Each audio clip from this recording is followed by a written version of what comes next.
Hey folks, how are you? The new year's finally here, so you want to be able to put some skin in the game somewhere, right? Because you are a bit passionate about your endeavors, you're a bit passionate about the sports you follow, maybe even the teams that you also follow. So why not do so over at the #1 site for betting and trying to be able to earn some cash. Hey, you never know what's going to happen, right?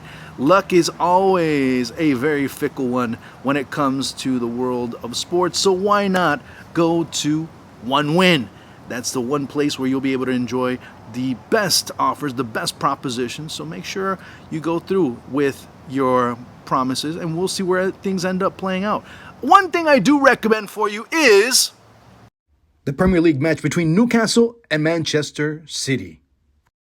Temos uma referência, né, de campeonato lá fora, que ele passa a ser muito melhor do que o campeonato brasileiro. E nós temos que repensar tudo isso, porque o nosso campeonato ele é tão difícil quanto qualquer um lá fora, talvez até mais em muitos países, e nós às vezes não damos conta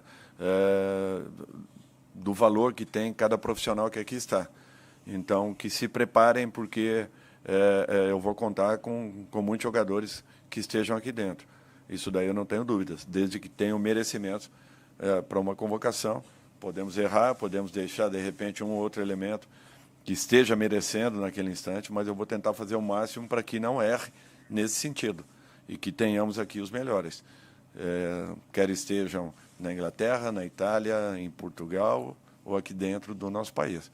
Eles têm que ter valor e saberem que eles disputam um dos campeonatos mais difíceis e complicados do mundo. Assim como eu digo e sempre repito aí que, para mim, a Copa do Brasil é uma Copa muito mais disputada do que uma Libertadores. E, de repente, o momento final da Libertadores ela passa a ter uma equivalência muito grande com essa competição. Então, na minha opinião, nós temos aqui campeonatos muito difíceis, perdemos muitos elementos ao longo dos últimos 10, 12 anos. Acredito que tenhamos aí 1.500 jogadores fora do nosso país nesse instante. São jogadores de excelente nível, jogadores de nível médio, como alguns jogadores que estejam começando também. Então, isso tudo quebra um pouco a própria qualidade das nossas competições, que mesmo assim elas continuam tendo um nível de dificuldade muito alto. Com relação a alguns jogadores, algumas posições em especial.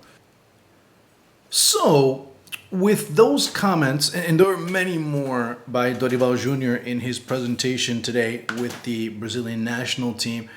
I was planning on doing 2 videos, but I guess what he says kind of envelops and wraps everything up into one. It might be a little bit longer, but bear with me on this one, ladies and gentlemen. Let's talk about the quote directly, maybe, I guess, to start there, which is basically what I did intend to use and what I ended up using to start this video. Dorival Jr., of course, always understood, and look, mind you, Dorival Jr. in back-to-back years has won 2 Copa do Brasil and a Libertadores. So let's keep in mind where he's coming from. He's also been a very successful coach during his career. Yes, he's had some controversial moments. Yes, people remember him with his little, how should I say, tiff with Neymar back in the day. But of course, that's water under the bridge for at least him. It's going to be interesting, that dynamic. But talking about what Dorival Jr. is mentioning, and yeah, there needs to be more opportunities for more play. At one point in the press conference, he said that he's going to be relying on about 1,500 players.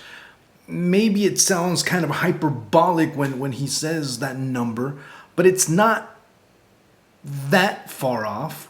Now, at the end of the day, we all know that he's going to depend on maybe 40, maybe 50 players. But if one of those comes in and you start seeing, going down the pecking order, those players that are down off, lower down, they'll end up going up, as it tends to be the case. So when you analyze his words, it's one of opportunity. It's one of being able to once again get close to the fan base. I think that's been one of the things that has really failed Brazil over the past couple of years, is the detachment between the national team and the players.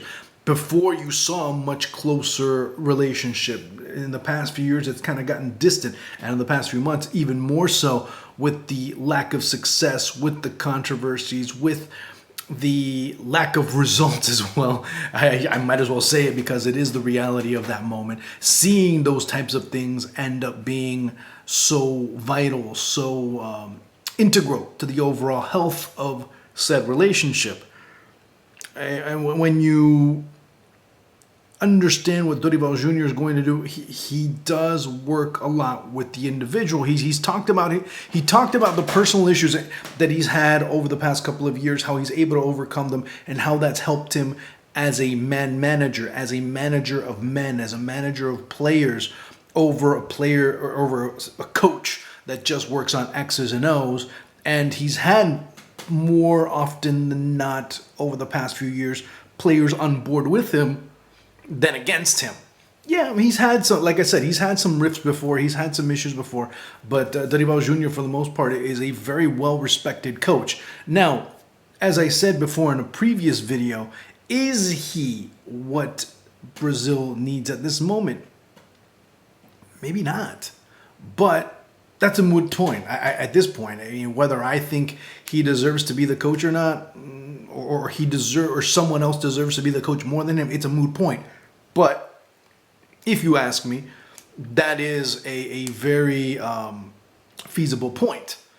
And maybe closer to the future, we might see a Renato Gaúcho get a chance, which in all honesty is the coach that I did mention as a very good candidate for the national team because of what they need at this moment. And what they need at this moment may not be entirely what Dorival Jr. needs. Again, I digress. So the point that he makes about Brazilian football being very competitive, keep in mind, this is a tournament that basically saw a team lose a double-digit lead in Botafogo atop the table. And not only did they not end up in first place, they ended up in second. They basically were fighting for a Libertadores spot and a Sudamericana spot, as Botafogo really struggled there towards the end. And it was to be expected when you looked at what they were able to do. And as I look right now, I don't remember. I mean, I do remember at one point making a video about Botafogo and the struggles that they had. I mean, if you look at what they were able to do or unable to do over the last few, I mean, they did not, the last time that they won, you would have to go back to the month of October 18th. And that was 11 matches to end the season, basically in fourth place. I mean, it was Botafogo really struggling when it came to, actually not fourth place, I should say differently,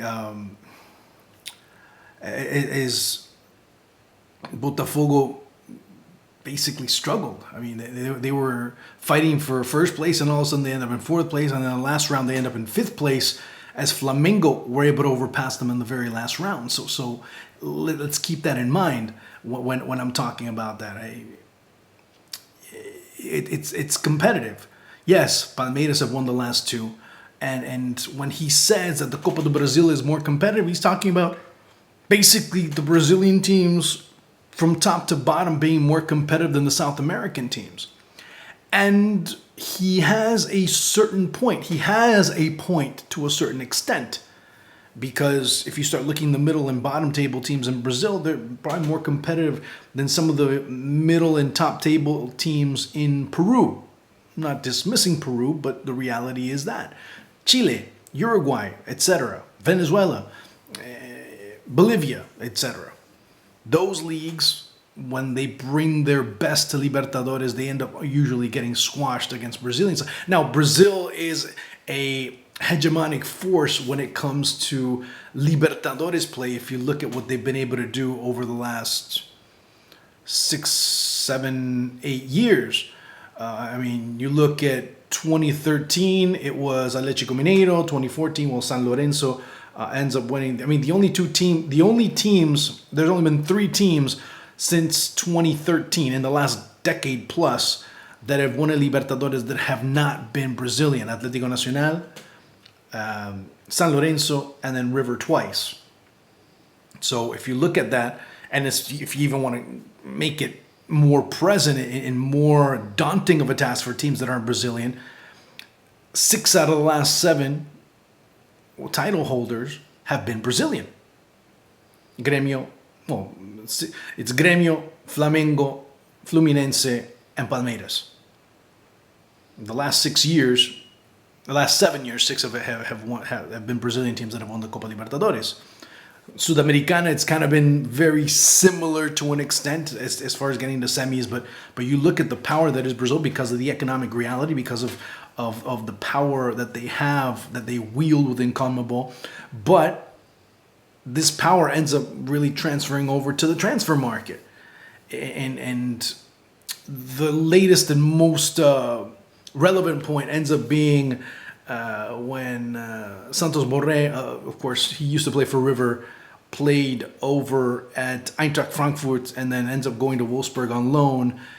Many were talking about him coming back to River because sometimes love is greater than money. Well, someone forgot to tell him that because he ends up choosing to stay the path of money, if you will, and decides to sign with not with Atlético Mineiro, but with Internacional, and he ends up really kind of making Enzo Francescoli, who the day in which Internacional are basically confirming that Santos Borré was going to join them, Enzo Francescoli is on ESPN talking about how, yeah, I'm very confident Borré's coming back. I'm very confident that he will join River because, like I said, love sometimes is greater than money.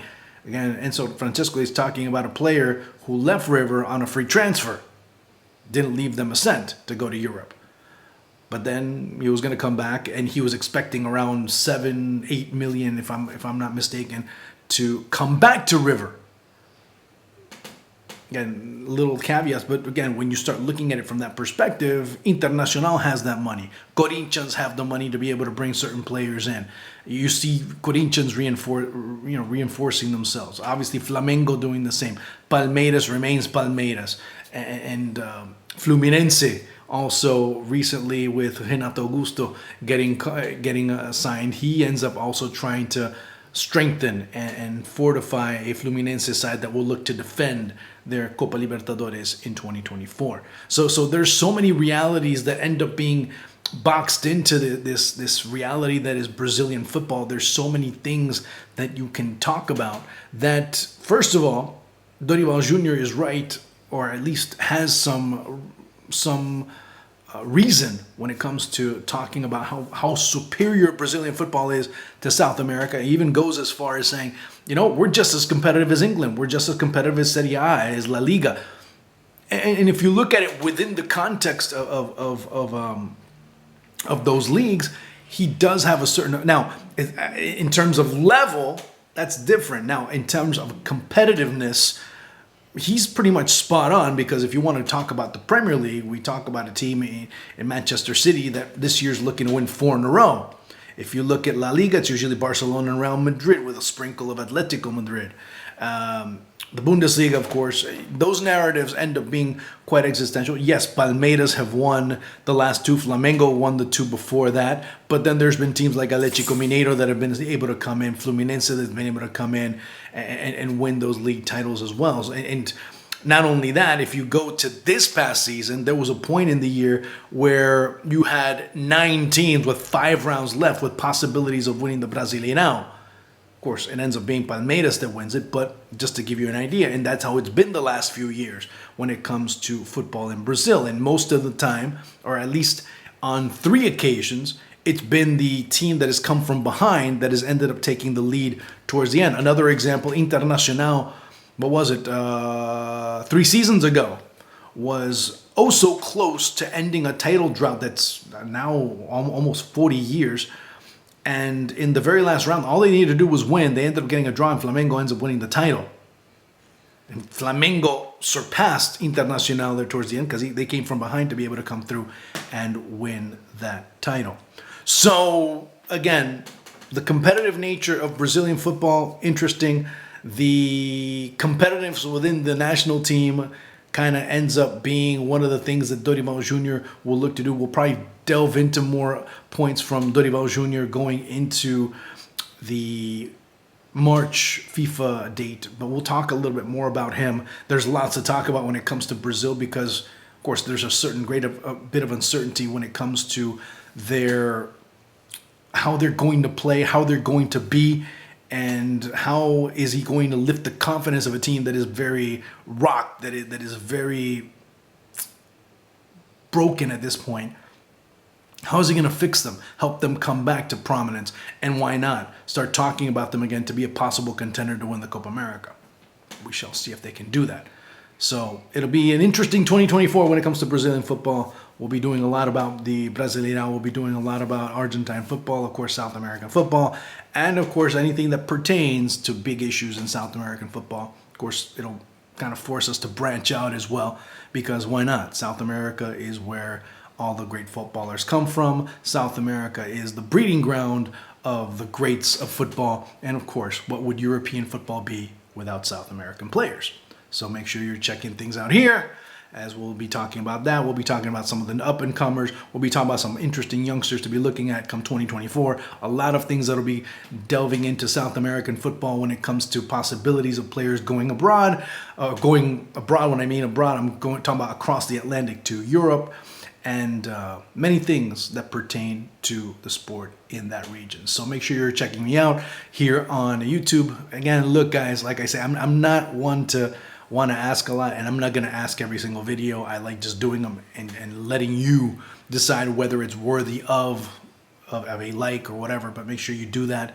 Make sure you subscribe. Make sure that you interact. I want to be able to hear what you say. I want to be able to know exactly what you want, which would be quite interesting.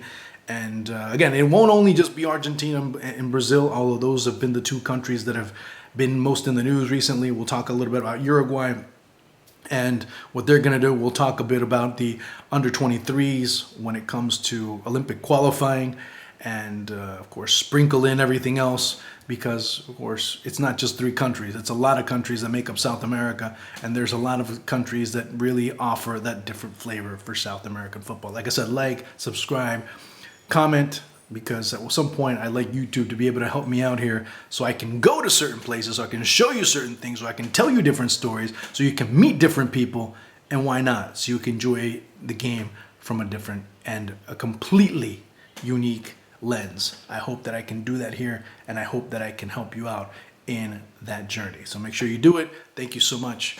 Talk to you soon. Ciao.